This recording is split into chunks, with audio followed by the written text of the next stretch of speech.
Hello students, welcome to my channel. In today's video, we will discuss about the literary devices.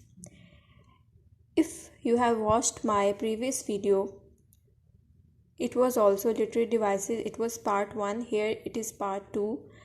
In that video also we have discussed some literary devices.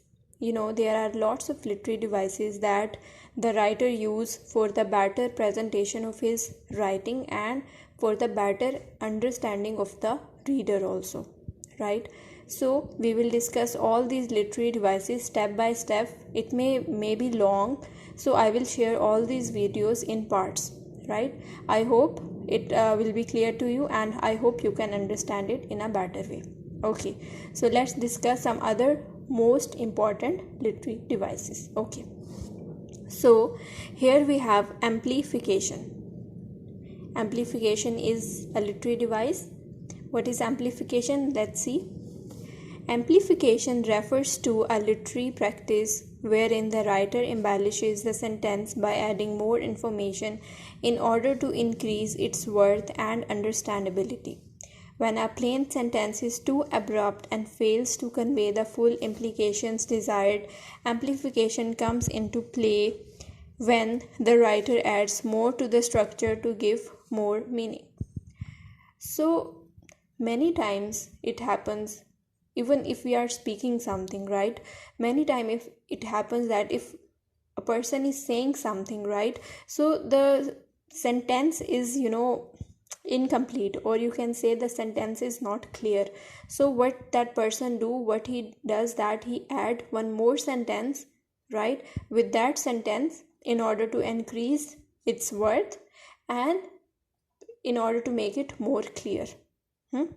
So when one sentence is not enough to convey, right, or to it is little bit abrupt or vague, or it has not completely conveyed the message, then what we do, we use this technique of amplification. Here what we add, we add one more sentence so that we want to make the first one more clear, right? So when we use amplification, when a plain sentence is too abrupt and fails to convey the full implications desired, amplification comes into play when the writer adds more to the structure to give it more meaning. So when we use amplification, when we want to give more meaning to our first sentence and when we want to make our first sentence more clear, so we will use this technique of amplification. Okay, so let's see some example of amplification. Original sentence: the thesis paper was difficult. The thesis paper was difficult. Now this is a sentence, right? But this is a kind of vague sentence. It's not clear. So here how we'll make it clear? If we add amplification, how it will be? The thesis paper was difficult.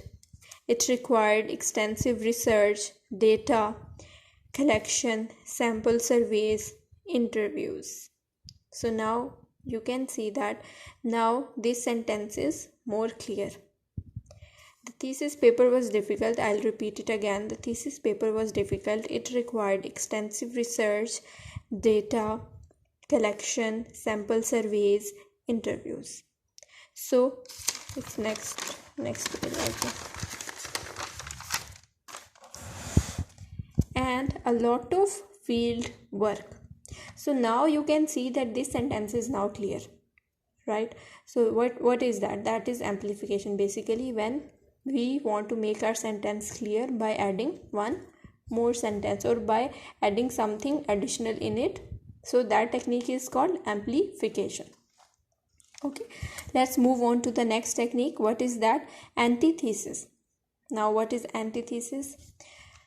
An antithesis is used when the writer employs two sentences of contrasting meaning in close proximity to one another, whether they are words or phrases of the same sentence.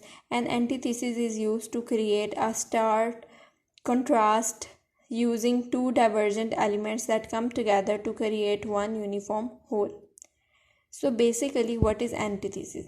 Antithesis is when a writer uses two type of sentence, right?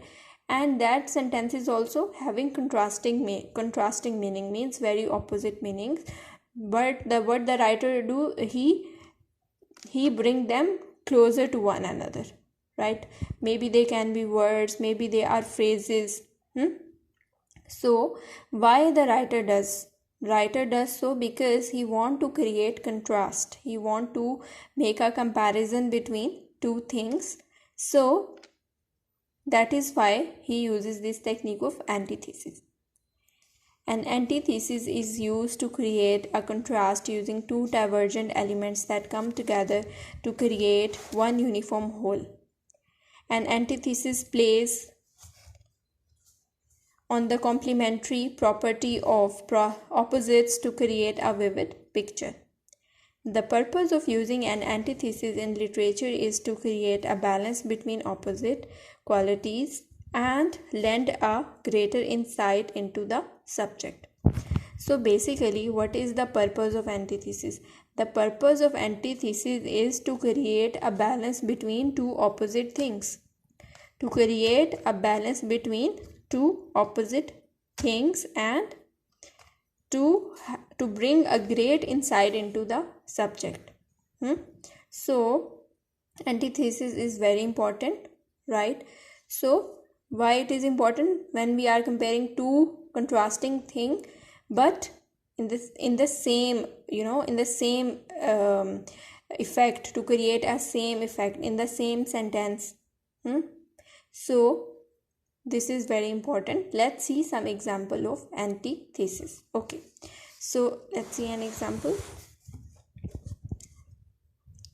When Neil Armstrong walked on the moon, it might have been one small step for a man, but it was a giant leap for mankind.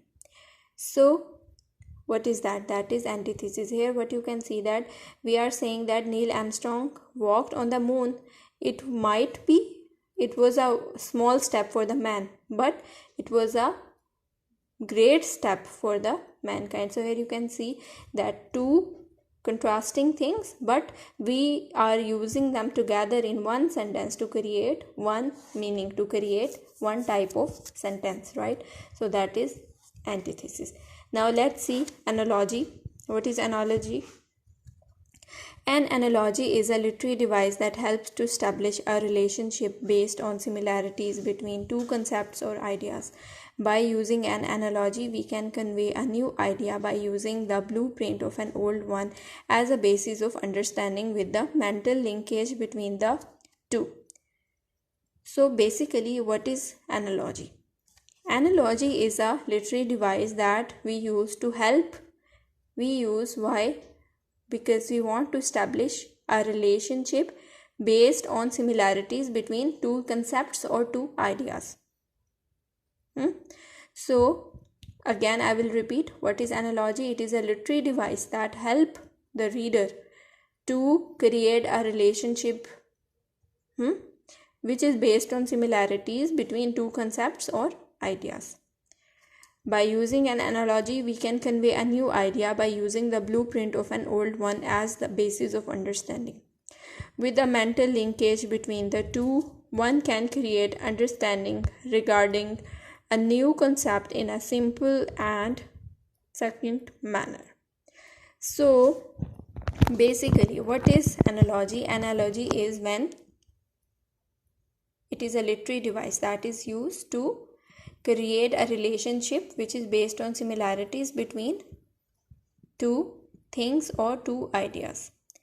So why it is important? It is important because we can create more understanding, right, regarding the new concept in a simple manner, right? So that is why analogy is very important, right? Let's see an example of analogy where it is used. Let's see.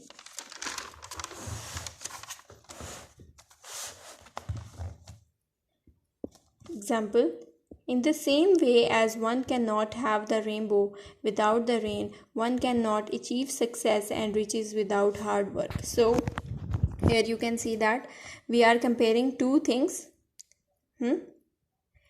basis of the similarity. In the same way as one cannot have the rainbow without the rain, one cannot achieve success and riches without hard work. So this is the example of analogy. Here you can see that two ideas which are similar and we are comparing them, right?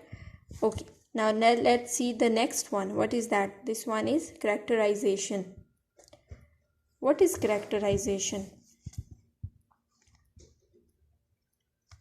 Okay, characterization in literature refers the step-by-step process wherein an author introduces and then describes a character.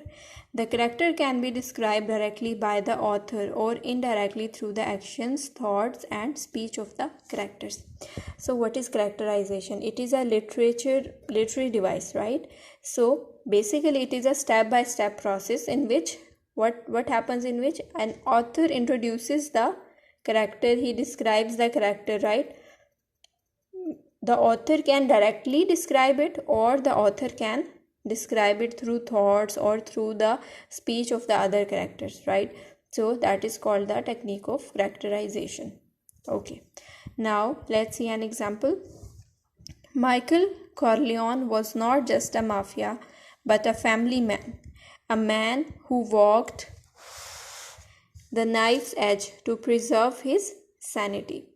So here what you can see that this is the example of characterization. You can see that this is the explanation of a character. Michael Corleone was not just a mafia but a family man, a man who walked the knife's edge to preserve his sanity, right? So that was the example of characterization. Let's see the example of juxtaposition. What is that? Juxtaposition is a literary device wherein the author places a person, concept, place, idea, or theme parallel to another. The purpose of juxtaposition is two directly or indirectly related entities to close together in literature is to highlight the contrast between the two and compare them. This literary device is usually used for bring out our characters in detail and creating suspense or lending a rhetorical effect. Okay, so basically what is juxtaposition? It is a literary device where an author places a person or the concept or the idea or a theme parallel to the other. So what is the purpose of basically juxtaposition? The purpose is to bring a contrast between two things or either compare two things. Also, why it is important? Because it gives us the clear picture of the characters in detail, and it can also create a suspense and rhetorical effect in the story also. So let's see an example. In Paradise Lost, Milton has used juxtaposition to draw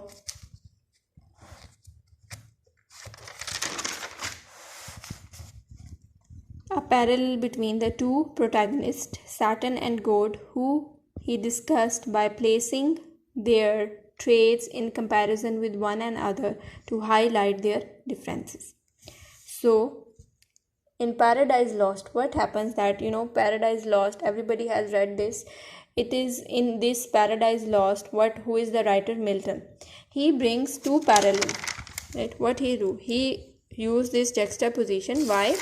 Because he want to draw a parallel between the two protagonists, Saturn and the god, and he discussed them by placing their traits in comparison with one another to highlight that what is the difference.